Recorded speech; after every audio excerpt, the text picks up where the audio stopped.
l'amener chez les sénandérés, les juges, on l'a amené à la présence du Seigneur Jésus-Christ. Et quand on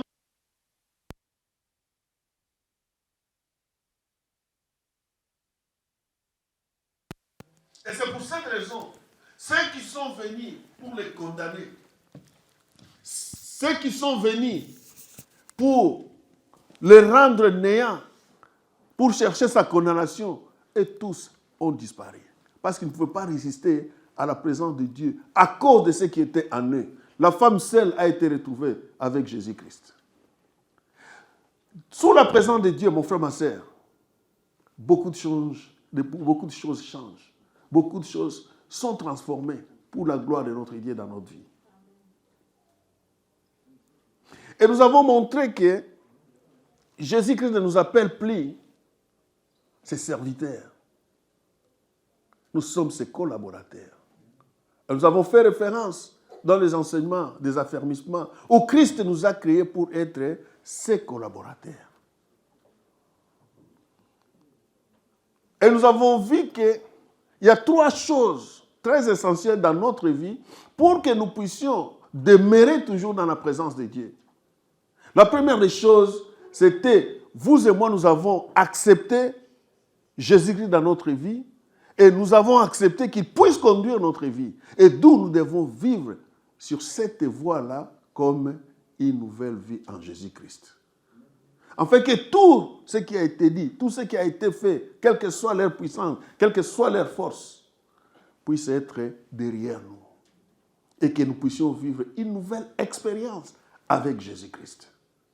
Car nous avons accepté de mourir avec lui et de ressusciter avec lui. Et c'est pour cette raison qu'il dit, là où je suis, vous y êtes.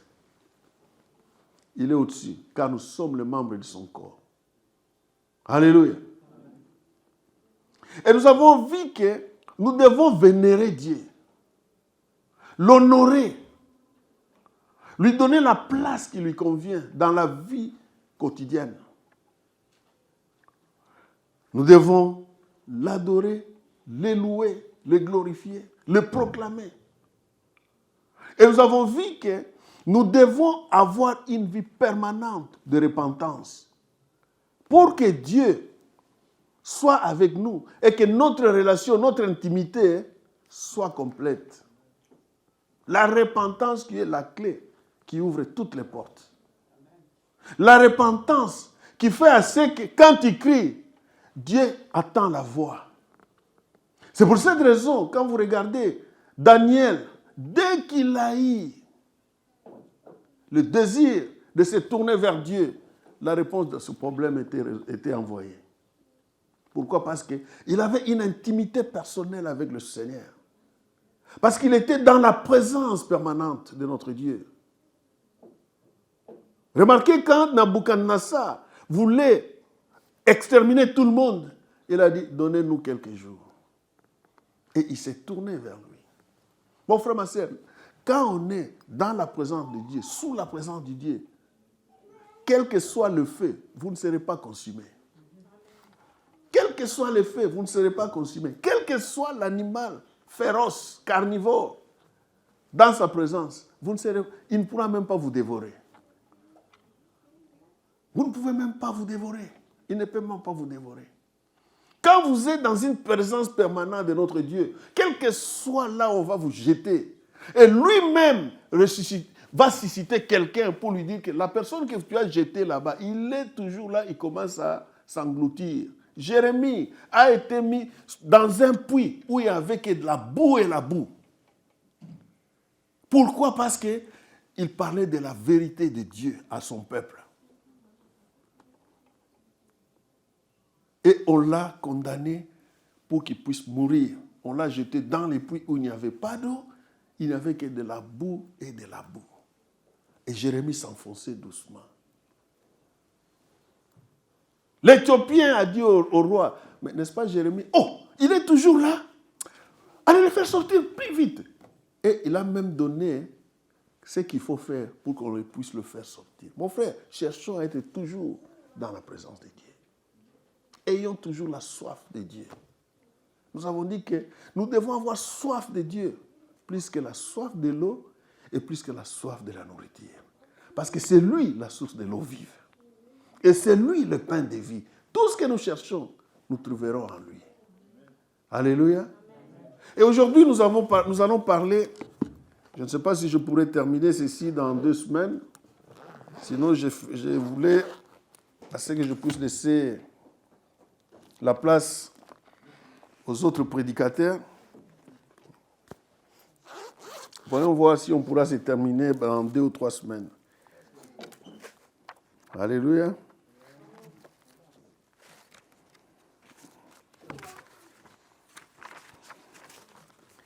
Nous parlerons d'un sujet que vous et moi, nous allons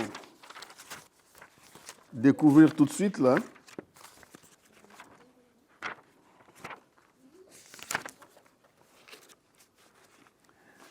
Nous parlerons d'un livre qui est le 6e livre de la Bible. Si vous pouvez prendre avec moi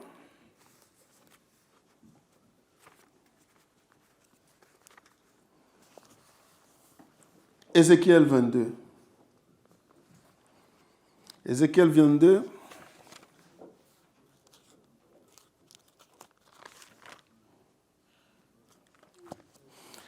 Bien-aimés, pour mieux comprendre ceci, je demanderai ou je souhaiterais à ce que vous puissiez méditer le livre d'Ézéchiel à partir du verset 21 jusqu'au verset 24.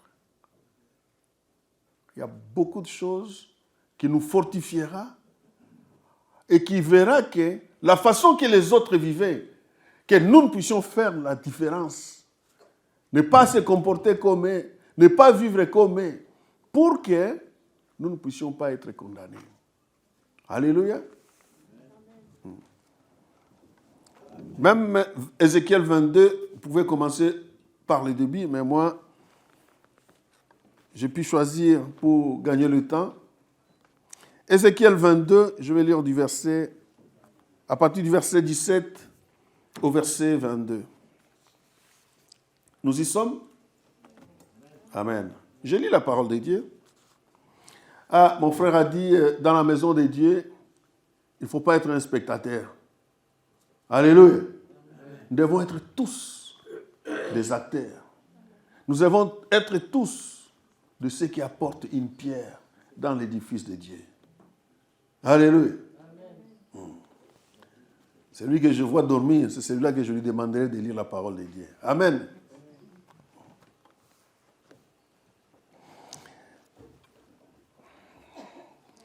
Ézéchiel, chapitre 22, verset 17, je lis la parole de Dieu.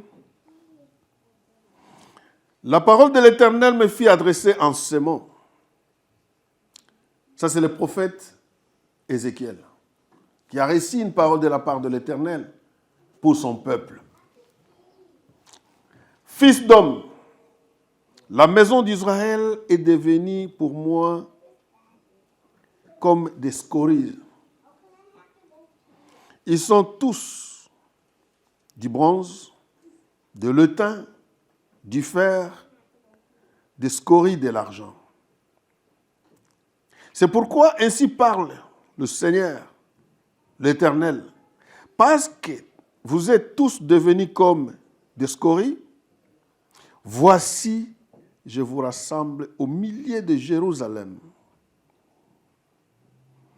comme un amas d'argent, de bronze, de fer, de plomb et de thym dans le creuset sur lequel on attise le feu pour le fondre. Ainsi, je vous rassemblerai dans ma colère et dans ma fureur. Je vous déposerai et je vous fondrai. Verset 21. Je vous mettrai en tas et j'attiserai contre vous le feu de mon courroux. Et vous serez fondus au milieu de Jérusalem. Verset 22. Comme l'argent fond au milieu, comme l'argent fond au milieu du creuset, ainsi vous serez fondus au milieu d'elle. Et vous reconnaîtrez que moi, l'Éternel, j'ai répandu ma fureur sur vous. Alléluia. Ça, c'est le comportement des Israélites. Les attitudes, et qui ont abandonné leur Dieu par leur révolte, et qui ont fait des choses qui le plaisaient, plutôt que de faire ce qui doit plaire notre Dieu, et Dieu était en colère. Je m'excuse.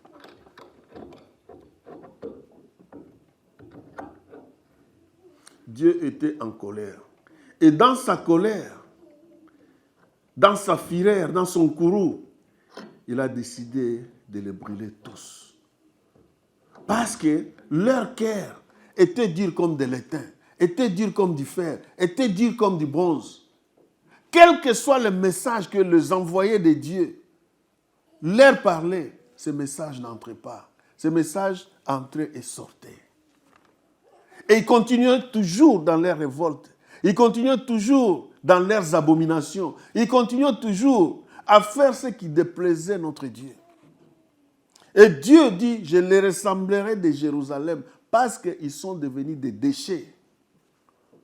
Un déchet, quelqu'un ne peut pas garder un déchet dans sa poubelle durant toute la journée dans sa maison. Un déchet, on le jette totalement. Jusqu'à ce que le gros camion vienne les chercher. Jusqu'à ce que, ou soit vous les jetez dans une chute, ou il doit attendre à ce qu'on vienne le mettre dehors. Mon frère, ma soeur, faisons un effort, afin que Dieu ne puisse pas nous considérer comme des déchets. Des choses qui n'ont aucune valeur à ses yeux. Des choses dont tous doivent marcher là-dessus. Et tous, quand ils regardent, ils tournent la tête. Nous sommes des hommes et des femmes créés à l'image et à la ressemblance de notre Dieu. Donc, nous devons faire tout pour faire apparaître sa dignité à nous pendant que nous sommes sur la terre des hommes. Même si nous n'avons pas ce que nous cherchons, frères et sœurs, bien-aimés dans le Seigneur, accrochons-nous à notre Dieu. Ne nous détournons pas de lui. Parce que j'avais ceci ou cela. J'ai prié, j'ai réussi. Les histoires de Dieu, l'affaire de Dieu, là, c'est quelque chose qui est derrière moi. C'est une erreur, mon frère. Une très grande erreur. Parce que quand Dieu t'a créé, il a mis quelque chose en lui, en toi, de lui en toi, pour que toi, tu puisses le faire sur cette terre des hommes. Mais quand toi, tu t'éloignes de lui, qui s'occupera de ça? Le mari a remarqué et dit, oh, les enfants voulaient dire, réveillons, maman dit, non, laissez-les, ils se reposent. Ils ont continué à prier, jusqu'à ce que les enfants sont partis. Le mari restait seul, en train de prier. À un certain moment, sa femme, qui suscite là, en sursaut, qui se réveille en sursaut, le mari le regarde et est en train toujours de prier. Il dit, arrête. Et elle est descendue sur terre. Elle a marché en s'agenouillant vers son mari, lui disant, pardonne-moi. Je te demande pardon. Parce que je ne pouvais plus rentrer. Là où j'étais parti, on m'a montré qui je suis par rapport à mon Dieu. On m'a montré la façon que je te traite. Je néglige ton ministère. Parce que moi, toute la région ne fait s'incliner devant moi. Toute la région me voit plus haut. Et moi, je ne considérais même pas ton ministère. C'est pour cette raison, même quand on voulait prier, il y a toujours des discussions entre toi et moi. Parce que moi, je me disais, toi, tu n'as pas cette valeur, cette capacité que moi j'ai. Or, Dieu, mon frère, ma soeur, ne regarde pas ça. Dieu regarde le cœur.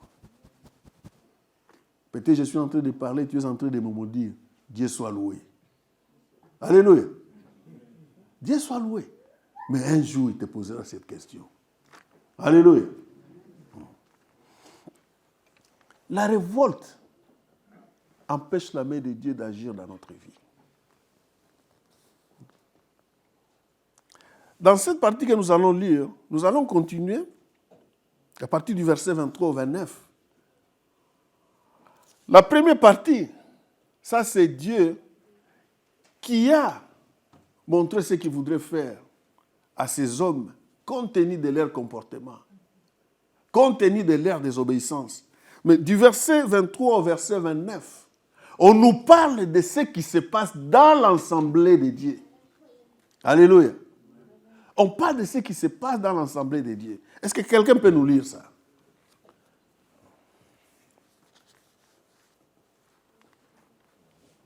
Du verset 23 au verset 29.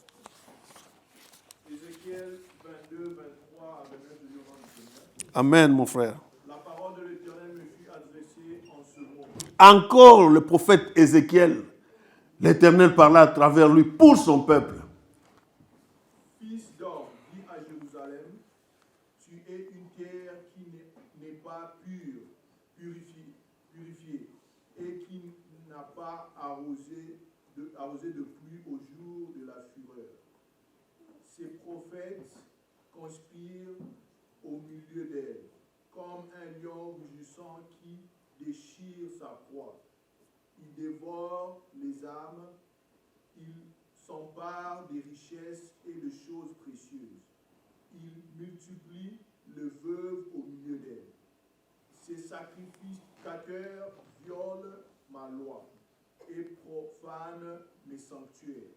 Ils ne distinguent pas ce qui est saint de ce qui est profane. Ils ne font pas connaître la différence entre ce qui est impur et ce qui est pur. Ils détournent les yeux de mes sabbats et je suis profané au milieu d'eux. Ces princes sont dans son sein comme de loups qui déchirent leur proie. Ils répandent le sang, perdent les âmes pour accomplir leur spoliation. Ces prophètes ont pour eux des enduits de balisons, de vaines visions, des divinations messangères. Ils disent ainsi parle le Seigneur, l'Éternel, et l'Éternel n'a point parlé. Le peuple du pays se livre à l'oppresseur comme de voile, exploite le malheur et le pauvre, et opprime l'immigrant comme toute justice. Amen. Que Dieu te bénisse, mon frère. Tout ça, ça se passe dans l'Église. Parce qu'on parle de prophètes qui conspirent. On parle de sacrificateurs qui violent. On parle de princes. Et on parle encore de prophètes. Un prophète, c'est celui qui parle de la part de Dieu. Communiquer la pensée de Dieu pour son peuple. Alléluia.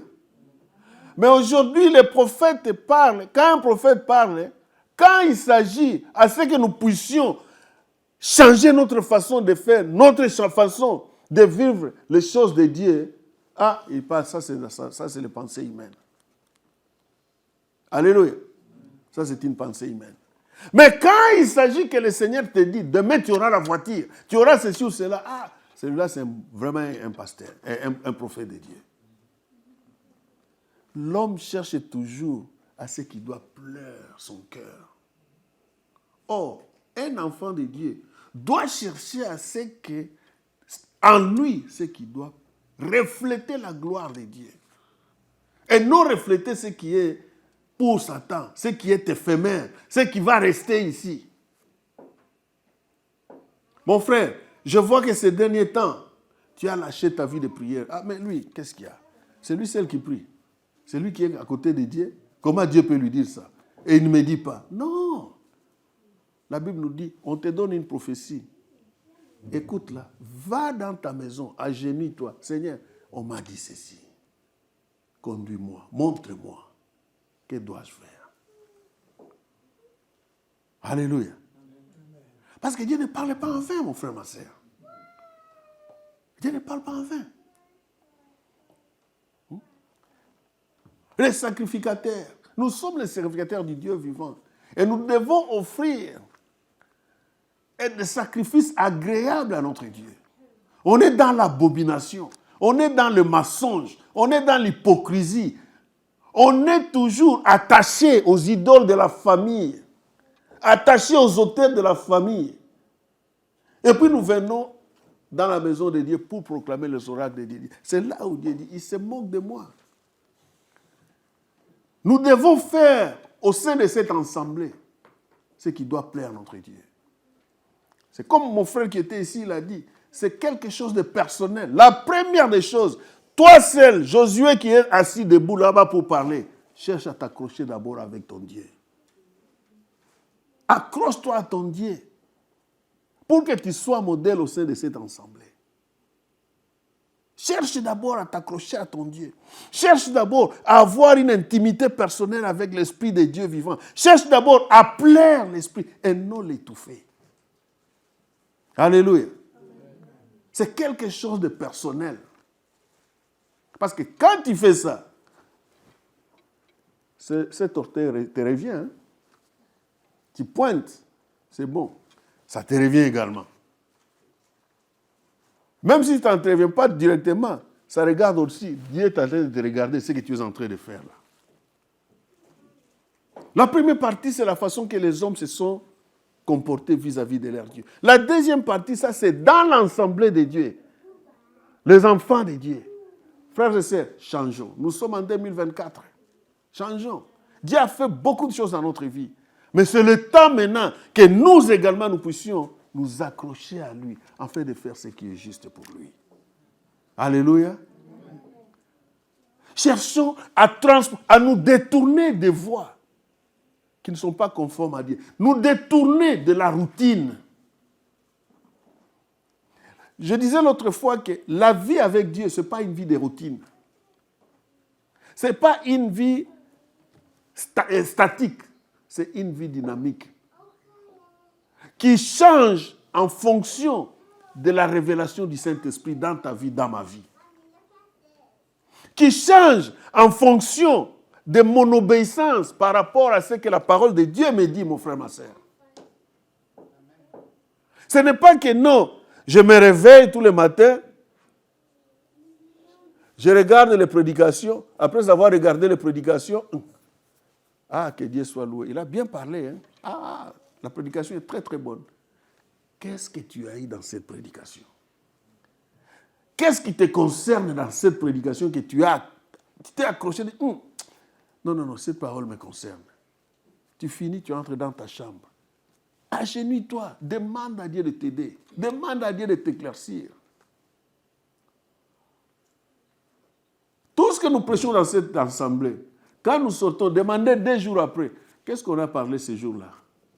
Ah oui, le frère Michel. Ah non, il a bien parlé. Ah, c'était très fort. Qu'est-ce qu'il a parlé? Alléluia. Oh non, lui ne parle que d'action de grâce. Mais peut-être ce jour-là n'a pas fait action sur l'action de grâce. Mais toi, tu es accroché toujours à l'action de grâce. Oh, il t'a dit que non, mon frère, répands-toi. Dieu vient bientôt. Jésus revient bientôt. Répands-toi. Toi, tu t'accroches toujours. Ah, lui, non. Vraiment, il prêche très bien sur l'action de grâce. Démodé. Accroche-toi à ce qu'il a dit dernièrement. Soyons des chrétiens de béret. La parole de Dieu nous dit ceci.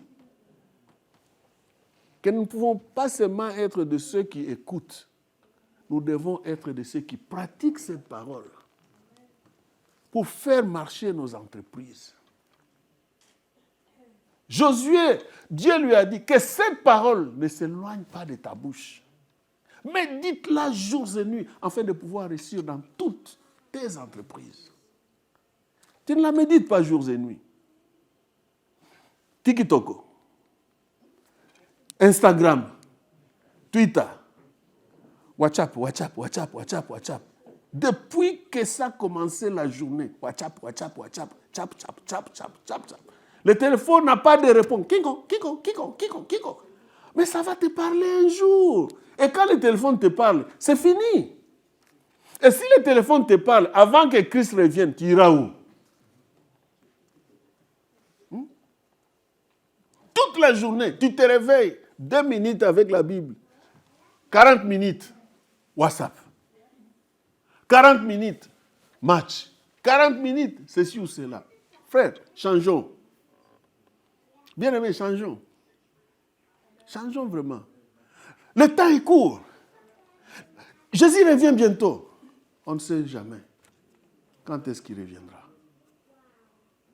Et il a dit qu'il reviendra comme un voleur dans notre vie. Alléluia. Amen. Je continue. Je lis la parole de Dieu toujours dans Ézéchiel. Je lis le verset 30 et le verset 31. Nous y sommes? Est-ce que nous sommes d'accord? Vous êtes avec moi? Que Dieu soit loué. Verset 30. Je cherche parmi eux un homme qui les protège par une clôture, qui se tienne sur la brèche devant moi en faveur du pays, afin qu'il ne soit pas détruit. Mais je n'en trouve pas. Je répands sur eux ma fureur. J'en viens à bout par le feu de mon courroux. Je fais retomber leurs œuvres sur leur tête. Oracle de l'Éternel. Avec tout ce qui se passe, les révoltes, les abominations, les incestes, tout ce qui est abominable aux yeux de l'Éternel, en dehors des enfants de Dieu. Ça, c'est la population. Maintenant, il entre dans l'église. Il voit ce que les prophètes, les sacrificateurs, le prince, tout ce qu'ils font là. Dieu est dégoûté. Il vient avec son feu. Mais comme Dieu, notre Dieu, est miséricordieux, notre Dieu ne préfère pas la mort du méchant.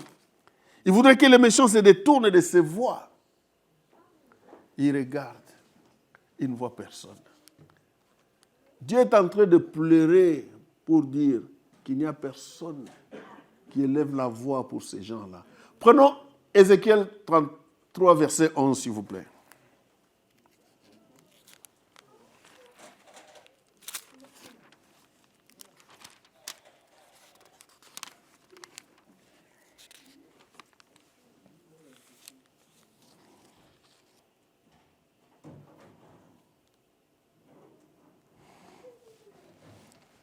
Quelqu'un peut nous lire Ézéchiel 33, 11, s'il vous plaît?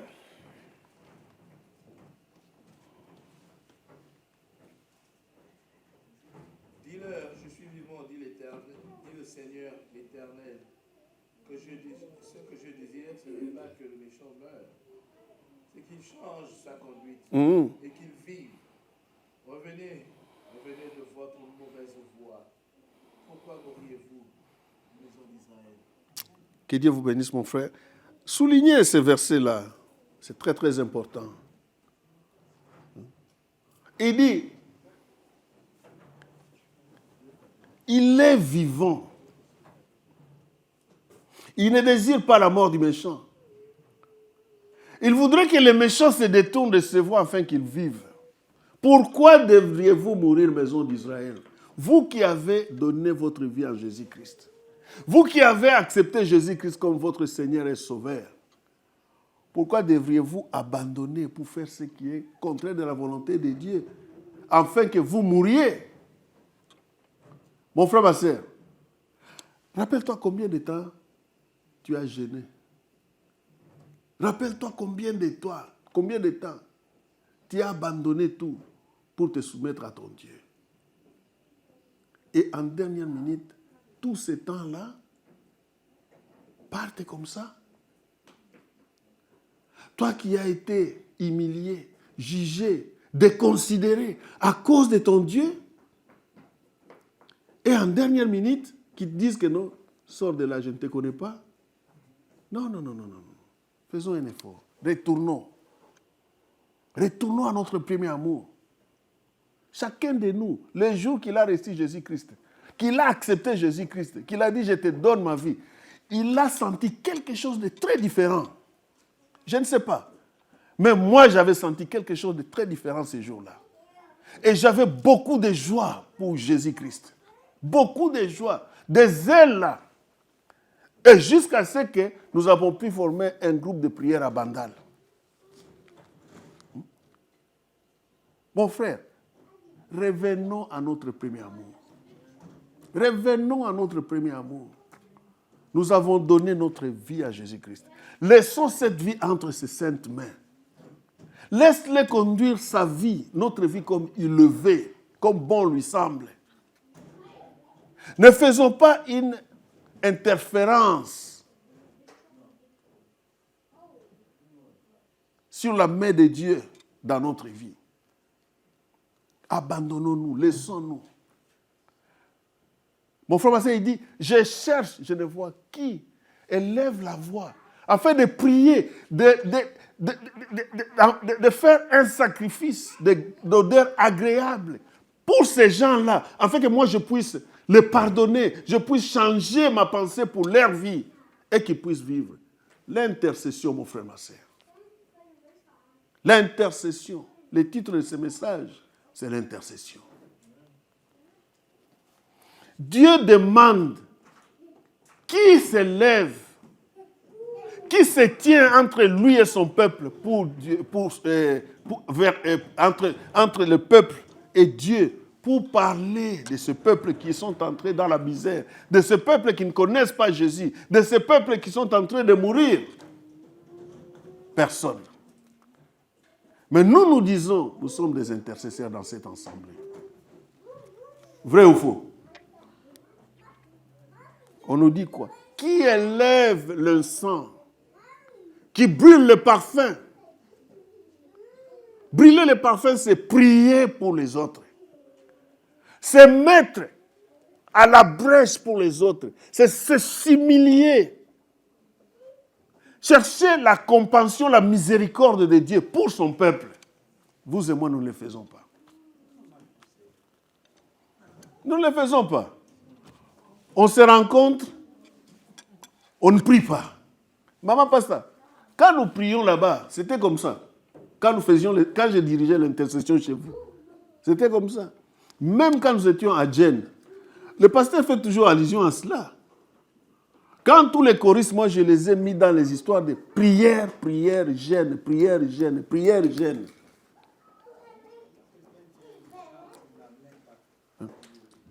Prière, jeûne. Tous les choristes, prière, jeûne, prière, jeûne, prière, jeûne. Ça chauffait à Djenne. Et c'est pour cette raison qu'on nous a même chassés là-bas. Le comportement de ces pasteurs-là n'était pas un comportement d'un enfant de Dieu.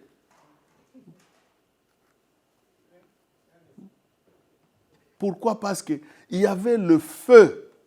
Mais aujourd'hui, ce feu est anéanti.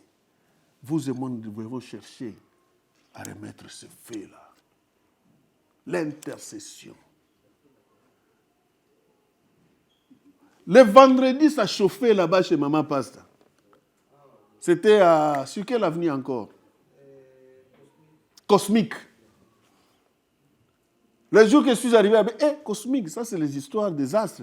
Ça va chauffer ici. Les astres et nous, ça va chauffer. Et ça chauffait sérieusement.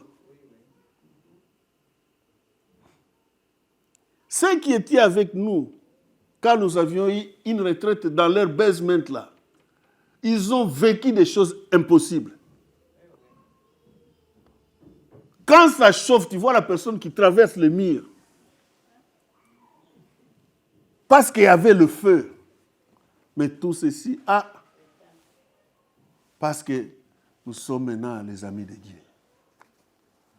Parce que Dieu n'a plus de valeur pour nous. Vous qui étiez dans cette période, dans cette intercession, je vous interpelle aujourd'hui. Revenez à votre premier amour. faisons ce que nous faisions pour la gloire de notre Dieu. Quand ça chauffait, ceux qui étaient attachés à l'idole de leurs parents, ils arrivent, ils s'arrêtaient à la porte. Ils ne voulaient pas entrer. Nous sommes en train de prier au service, ils n'entrent pas. Quand ils sont, oh, papa, nazokota. Mais qu'est-ce que tu attends ici? Tu es venu très loin, entre. Nazokota. Pourquoi? Parce qu'il y avait d'abord l'unité. Il n'y avait pas la concurrence pendant cette période. Pas de concurrence, pas de rivalité. Tous, nous avons été formés pour un seul désir, servir Dieu dans la vérité. Retournons à notre premier amour. Servons Dieu dans la vérité. Beaucoup de choses se transformeront dans cette assemblée. Même quand nous crions, il faut les enseignements. Ces enseignements, le cœur s'approchera quand vous et moi nous élevons la voix pour implorer la miséricorde et la compassion de Dieu dans leur vie. Tout, ce n'est pas la prière, mon frère, ma soeur. C'est la prière qui transforme. Ce n'est pas la pression. La pression ne peut rien changer. Un enfant, tu le frappes aujourd'hui, demain il recommence. C'était mon exemple. On me frappe, je fais semblant, 2 jours après, je sors. Je reviens encore à 2 heures du matin. On me frappe, je reste encore. 2 jours après, je reviens à 3 heures du matin. On me frappait. Mais jusqu'à ce que le papa lui-même, quand il m'a frappé, j'ai dit, moi on m'a frappé, j'étais encore en 5e année secondaire, 5e année des humanités, on me frappait. Il me frappe, il dit, écoute, l'année prochaine, j'entre en 6e année. J'irai à l'EFO, à Kananga. Les jours que je reviendrai ici, ça sera ta mort. Et je suis sorti. Et ces acolytes, les vieux qui m'étaient dit, mais cet enfant commence à fumer de la chambre. Hein? C'était le dernier jour. Je dis, cet enfant commence à fumer de la chambre. Et il a arrêté ces jours-là. Et comme il n'arrêtait plus, et puis il m'a donné 2 ans. Il ne me parlait pas. Même si je lui dis bonjour, il ne me répond pas. Et moi, j'étais parti dans cette histoire-là. Mais quand Étienne, toujours avec moi, corps, tu dois te soumettre. Tu ne peux pas faire la rivalité avec Shérif. Tu seras toujours perdant. Et je me suis soumis. Même quand j'étais parti en 2007, là, je lui ai rappelé, je lui ai dit que, Shérif, en tout cas, merci beaucoup. Parce que si tu n'étais pas dur avec moi, je n'allais pas être ce que je suis aujourd'hui. Et quand je regarde tous ceux qui étaient avec moi dans ces aventures-là, il y a ceux qui sont déjà morts. Les autres, non, ils sont comme ça, comme ça. Alors il m'a dit que... Et je lui ai dit que, tu sais que je doutais même que c'est toi mon père. Parce que la façon que tu me traitais, c'était trop dur. En tout cas, je te demande pardon et puis je te remercie beaucoup. Et puis il me dit, ça aurait été mieux. Tu parles ça, ta maman est à côté de moi. Moi, j'étais formé. Parce que j'ai vu que tu voulais me monter sur la tête. Un enfant ne peut pas monter sur la tête de son père. Tu dois descendre. Et c'est ce que je faisais avec toi. Dieu merci que tu reconnais, mon frère, l'intercession. C'est quoi l'intercession? Bien aimé, l'intercession vient du verbe intercéder. Intercéder veut dire intervenir. User de son influence par la parole en faveur de quelqu'un de plus haut. C'est ça l'intercession. Intervenir, user de sa parole en faveur de quelqu'un vers quelqu'un qui est plus haut. Intercéder, c'est faire avocat de quelqu'un. C'est quelqu'un qui est en train de plaider pour un cas quelconque d'une autre personne. N'est-ce pas Jésus-Christ est notre intercesseur auprès du Père? Nous ne l'appelons pas avocat. La parole de Dieu nous dit dans Romains 8, 34 qu'il est assis à la droite de Dieu le Père, où il est en train d'intercéder pour chacun de nous. Il est en train de plaider. Il est en train de présenter nos doléances. Il présente les doléances de son peuple à son Père. Regarde, pardonne. Non, il va changer. Il va faire ceci ou cela. Il va faire cela. Rappelons-nous que nous sommes une plante sur cette terre. Et cette plante, on l'arrose toujours pour qu'elle puisse produire des fruits. Je me rappelle d'une prédication du pasteur quand nous étions encore à Dafrine. Il est venu avec cette prédication et je ne l'oublierai jamais. Parce que ça a beaucoup transformé ma vie. Il dit, on arrose toujours une plante pour qu'elle puisse produire des fruits. Et s'il n'y a pas de fruits, demain ou après-demain, on va te couper. Fais de la gêne. Et cette parole me tient toujours à cœur, chaque jour. Quand je me réveille, Seigneur, merci, arrose-moi, pour que j'ai des produits, des fruits dignes de toi. Arrose-moi, avant que je sorte de ma chambre. Intercession, la chose la plus importante. L'intercession, c'est un ministère dans l'Assemblée de Dieu. C'est un ministère. L'intercession, c'est un ministère dans l'Assemblée de Dieu. Un intercesseur, je vais m'arrêter ici parce qu'il est 45. On continuera la semaine prochaine. Pardon? Je comprends? Et tu vas nous demander la semaine prochaine parce qu'on a arrêté. Que Dieu soit loué. Non, bien aimé, je m'arrête par ici. Parce qu'on va parler prochainement. C'est quoi l'intercession? On a parlé. Qui est l'intercesseur? Quelle est la qualité d'un intercesseur? Quels sont les obstacles que notre intercession trouve pour ne pas être entendue par le Père? On continuera avec ça la semaine prochaine. Dieu voulant, je pense peut-être passerai l'hôtel à un autre ami ici pour nous parler de la part de Dieu. Inclinons nos têtes. Le paix que nous avons ici, prions afin que le Saint-Esprit vienne avec sa révélation dans la vie de chacun de nous. Élevons nos voix ensemble.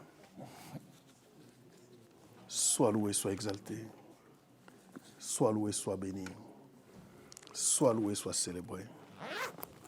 Nous te bénissons, Seigneur, parce que tu as parlé, tu as permis que nous puissions parler de ta part. Comme tu me disais ce matin, la pluie tombe sur une terre pour la fertiliser, afin de produire des fruits dignes de repentance. Aide-nous, Seigneur, à travers cette parole, à entrer en nous-mêmes et à prendre une décision de revenir vers toi. Et de nous mettre à la brèche pour nos frères et sœurs. Car toi, tu nous dis, tu regardes, il n'y a personne qui élève la voix vers toi en faveur de ce peuple. Change l'atmosphère dans la vie de chacun de nous et que c'est l'atmosphère du Saint-Esprit règne et domine la vie de chacun de nous. Au nom de Jésus-Christ, nous te bénissons pour nous avoir accordé cette opportunité.